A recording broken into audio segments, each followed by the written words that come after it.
સંઘની સ્થાપનાના 100 વર્ષ નિમિત્તે દહેજ તાલુકાના મુલેર મંડળમાં સમાજ દ્વારા હિન્દુ સંમેલનનું આયોજન કરેલ।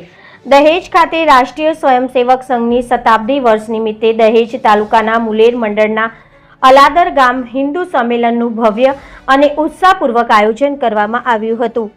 આ કાર્યક્રમમાં સમગ્ર હિન્દુ સમાજમાં અનેરો ઉત્સાહ જોવા મળ્યો। આ સંમેલનમાં મુલેર મંડળના મોટી સંખ્યામાં સનાતની હિન્દુ ભાઈઓ માતા ભંગીનીઓ જોડાયા હતા અને આ સંમેલનમાં મંડળના કુલ 10 ગામમાંથી અને બધા જ ગામની ઉપસ્થિતિ રહી હતી અને અંદાજે 900 થી 1000 જેવી સંખ્યા રહી હતી।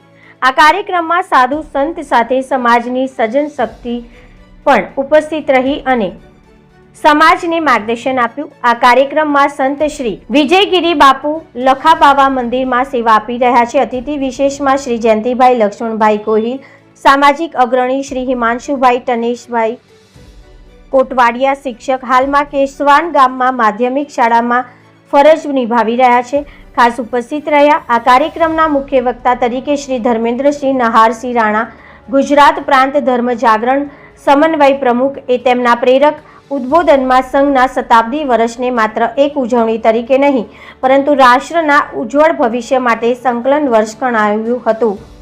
ધર્મેન્દ્રસિંહે જણાવ્યું હતું કે સંઘનું કાર્ય માત્ર શાખા કે કાર્યક્રમ પૂરતું સીમિત નથી, પરંતુ સંઘ આગામી સમયમાં રાષ્ટ્રના ઉત્થાન માટે સમાજ પરિવર્તનના 5 વિષયો સાથે જેવા કે સામાજિક સમરસતા, પર્યાવરણ, જળ સંરક્ષણ, કુટુંબ પ્રબોધન, સ્વ આધારિત જીવન રચના, નાગરિક શિષ્ટાચાર અને સમાજ એકતા સ્થાપિત કરવાનો મુખ્ય ઉદ્દેશ છે।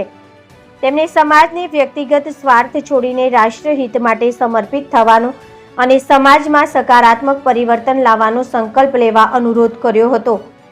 સમગ્ર કાર્યક્રમનું સમાપન શાંતિપૂર્ણ અને ભક્તિમય માહોલમાં થયું હતું। આમ આ કાર્યક્રમ મુલેર મંડળમાં સમાજના લોકોને એક નવી ઉર્જા પૂરી પાડી હતી। Reporter Mehul Parmar, BN news Gujarati, દહેજ। ભારત માતા કી જય, ભારત માતા કી જય। રાષ્ટ્રીય સ્વયંસેવક સંઘને શતાબ્દી વર્ષ એટલે કે સંઘને 100 વર્ષ થયા છે। આ 100 વર્ષ નિમિત્તે સંઘ અલગ અલગ કાર્યક્રમો કરે છે। એ કાર્યક્રમોનો પૈકી આજે હિન્દુ સંમેલન એટલે કે આપણે ખબર છે કે આખા ભારતમાં હિન્દુ સંમેલનો કરતા હોય છે, તો દરેક મંડળ વાઇઝ હિન્દુ સંમેલનો કરતા હોય એવાનો આજનો એક કાર્યક્રમ એટલે કે મુલેર મંડળ હિન્દુ સંમેલન। આ સંમેલનમાં આપણે જોઈએ તો 800 થી 900 સંખ્યામાં હિન્દુ સનાતની ભાઈઓ બહેનો અને ભૂલકાઓ આવ્યા છે। આજે આપણે જોઈએ તો 8 થી 9 ગામના જે મુલેર મંડળના 8 થી 9 ગામ છે એ બધા જ ગામની ઉપસ્થિતિ રહી છે। આજે આપણે જોઈએ તો આખું વાતાવરણ એ હિન્દુત્વમય બની ગયું છે। તો સંઘ પણ એ આશા રાખે છે કે આખા ભારતમાં જે હિન્દુ જાગરણનું કામ, જે મુખ્ય કામ સંઘનું છે એ જાગરણનું કામ હવે ગતિથી ચાલે અને દરેક ગામમાં હિન્દુત્વની જાગરણની એક લહેર જાગે એ પ્રયાસોથી સંઘ આ સંમેલનો કરતો આવ્યું છે। અને આજનું જે સંમેલન સફળ થવાનું કારણ કે ભાઈ બધા જ ગામની એક તો ઉપસ્થિતિ 800 થી 1000 સંખ્યા જે આજે રહી છે એની એક ઉપલબ્ધિ કહેવાય। બસ આ ઉપલબ્ધિને જ આપણે માન આપીશું અને હિન્દુ સંમેલનની સફળતા ગણીશું।